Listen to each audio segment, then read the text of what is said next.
It's got the hydraulic floor tensioning, so that's really nice to have as well. I really like this because you can have your seeding unit on the front, tines on, save on seed. 300 horsepower for this. I cannot believe the size of that building. It's absolutely massive, and was cheaper than a hotel in London, believe it or not. Luton Hall and Golf Club.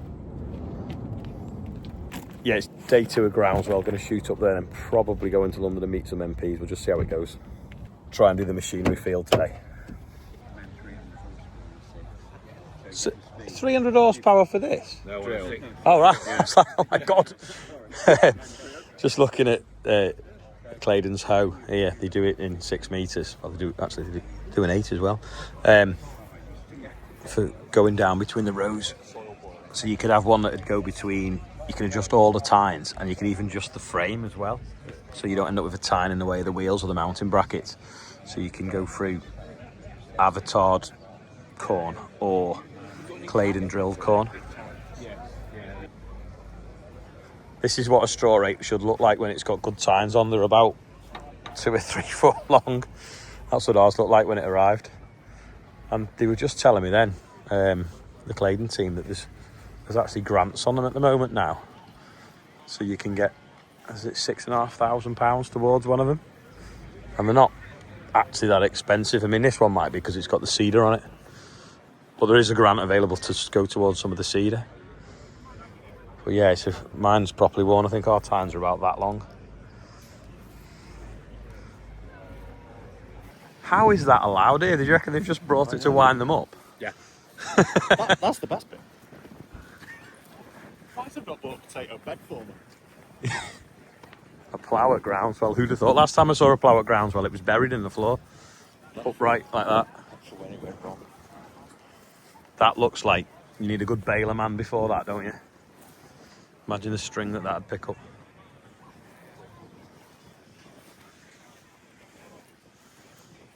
Reset subsoiler.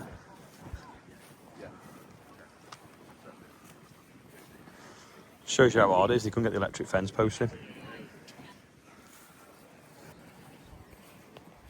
That looks smart, doesn't it? Galvanised. You don't really see tillage machinery galvanised. Yeah. No. Looks like a livestock equipment, doesn't it? Yeah, when it's galvanised, it looks like it's. It looks like you pen lambs through that with yeah. Ifa Williams. Push a button and it turns into a crush. Yeah, it's transformer into a cattle crush. Even that's galvanised, that drill. Farm Agri Limited.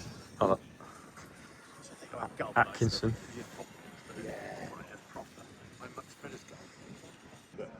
Tempo, the maze drill, that's that tempo. It's like it's witchcraft. The section control on it is just mesmerising. This has got individual culture control, though, hasn't it?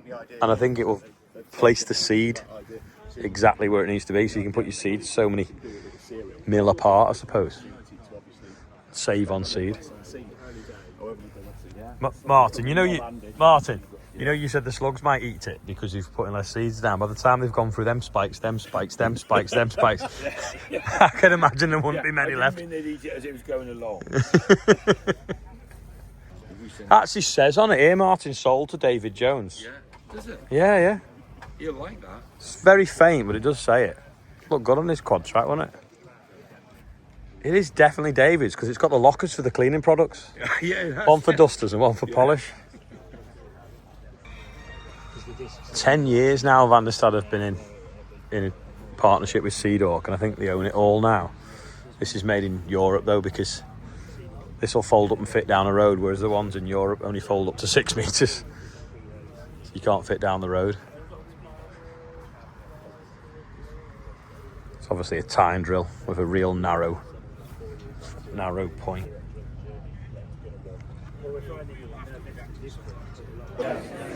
Right, let's see what this is all about. Give me some time to kind of work out where that kind of like lands and sits. I think about some of the work I've been doing previously to that though, and how you're going to get those messages to land in a broader sense, and it's sort of finding that commonality, I think. And actually, I know that there's a space for public communications professionals, but ChatGPT is unbelievably powerful at this stuff.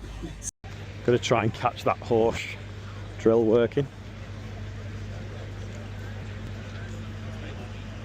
After that seminar session. Missed the drill, but this is the house. This is the Horsch version of what we were looking at with the Claydon one before. And each tine can lift up. So if you come into the end of a row where you've got like corn sort of going that way and corn going that way and then that way, then it'll lift up and not take out the corners. That makes sense to what we call the tongue sharps. Right, everybody, That must keep it steady. The 6 metre SL then. So the 6 metre SL. And you have cameras on here to steer it. We run in conjunction with a front hopper. So it's a range of drills which is. This is just the same as ours, really, but 6 metre. Very interesting, this modular system, and the reason being is versatility. So we run with a variety of different front hoppers. So the smallest hopper we do is the one which is fitted here today, the 1600 single hopper. And we do a 1600, a 1700, a 2000, a 2100 and a 2500 litre capacity. And we can have up to 3 hoppers on that. You can probably hear what they're talking about, actually.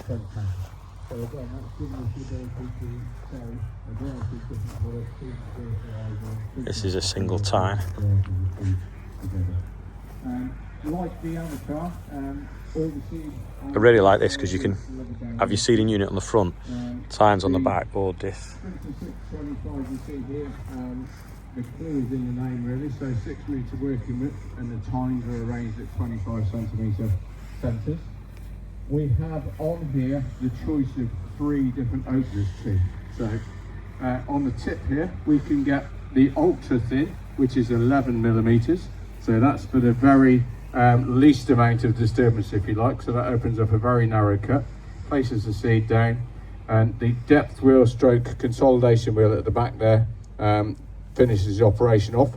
And then normally we would have a double harrow on the back of this machine. It's missing today, unfortunately, but that would be the normal configuration that we would have for a machine for UK conditions. So the leg that you see here is pivoted at the front. It's got a hydraulic cylinder on the top here. So what the hydraulic cylinder does, it gives you 2 things. It gives you the ability to contour follow. So with the pivot at the front here and the wheel following the contours of the ground at the back there, the machine follows faithfully the contours of the ground. But also then we can adjust the pressure on these rams here to suit the soil conditions. So by that I mean, if it's fairly hard conditions like it is today, we'd be up to the top end of the range, which is 180 kilos of culture pressure.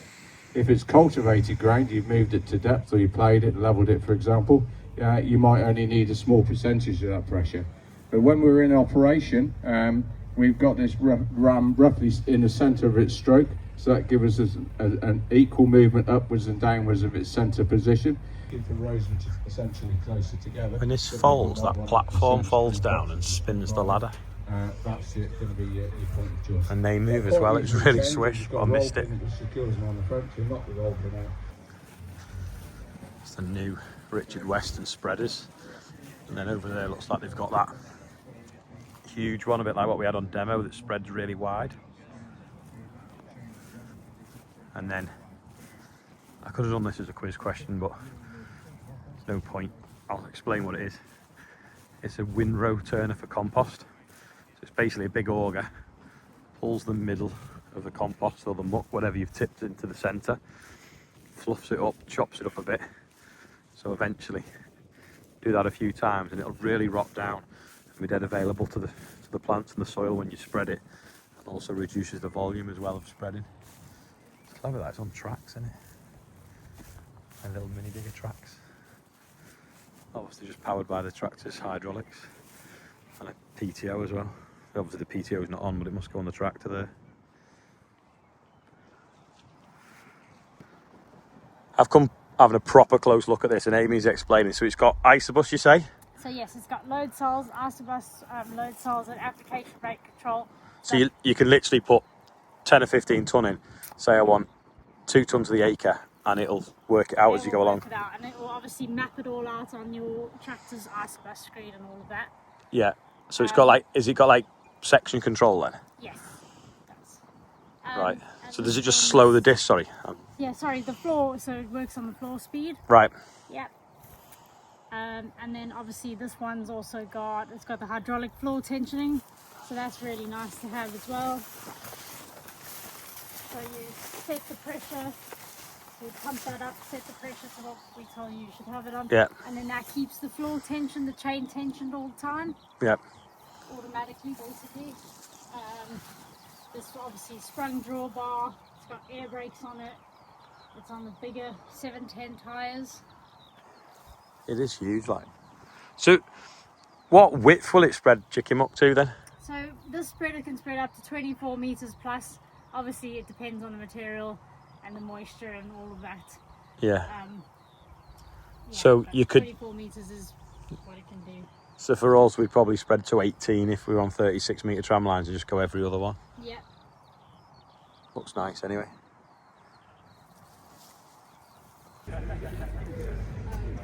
Nearly all the cricket bats in the world are made from English willow. It's mad, that, isn't it? They're pretty much all Might do that later.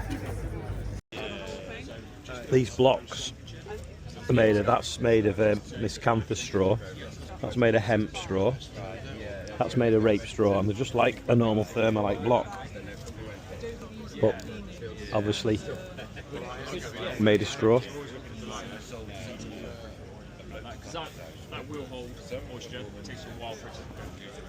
And then they're like a panel, and that's a hemp plasterboard. Miscanthus with plasterboard on the back. Oh, that is as well. Wow, they're amazing. Was supposed to be going to London to meet some MPs, but as it happens, Steve Reed came to Groundswell and I had an opportunity to meet up with him, and glad I did. Really good conversation. We kind of parked IHT for the time being because that is actually a treasury problem, not a deferee problem, a Steve Reed problem. So we had a conversation about getting things right with SFI and getting farming to be profitable, because it needs to be, otherwise it doesn't matter what we do with IHT, we still won't be around. Anyway, 3.5 hours back now, so while I'm doing that, maybe we'll see what Liv and Andrew have been up to. Hello, checking in for day 4 of our trip. We've just made it to Shap, which is the halfway point in the whole journey, so we're really pleased about that. Also a great milestone today, this morning, getting over the English-Scottish border, so that gave us a real boost, and yeah, it's a really good achievement. And Andrew was going too fast, just flew past the sign, didn't even see it, didn't even notice we'd made it into England. So some good milestones today. It's just 5:30 now, and we've got about 30 miles left to go, so we should make it in good time to our destination tonight at Carnforth. Just having a little detour to see Charlotte Ashley as we're nearby. So Andrew, tell us about how today was for you. Terrible again, very uphill. The legs are sore, my kneecap's killing.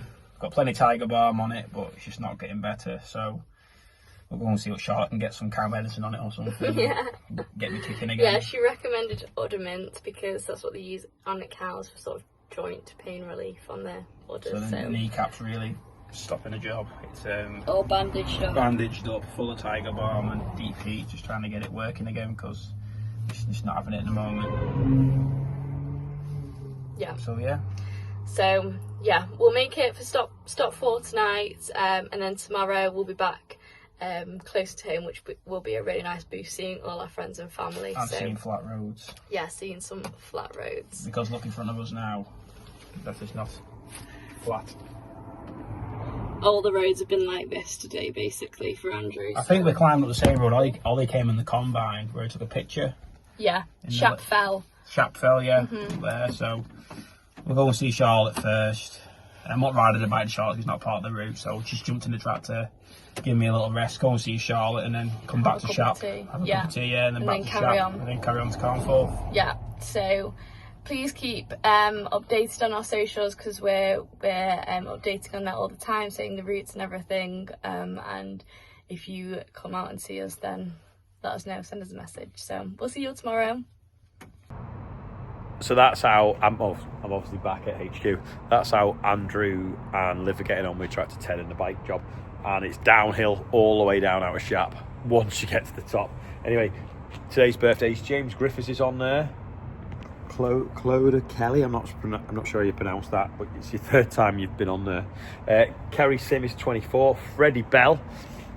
We got Mark Daniel on here, and then 3 people that I know. Ellie Pacey, happy birthday. Alec Patton up the road, happy birthday. And of course, Oscar is 17, and you all know Oscar as well. And you may have met Alec on the video as well, and Ellie with the tractor pulling. But that is all for today. Yeah, Groundswell. Lots of good people there that we knew, and interested people to meet, and some interesting things to see. It is a little bit, I don't know what the word is, without upsetting anyone, but a lot of people go because they feel that they have to go to prove that they're farming sustainably. Well, there's just as many people go to cereals that do the same thing, and I just wish the 2 shows would merge, because having 2, it's quite difficult for time constraints. But yeah, anyway, that's all for today. Thanks for watching. I'll see you tomorrow.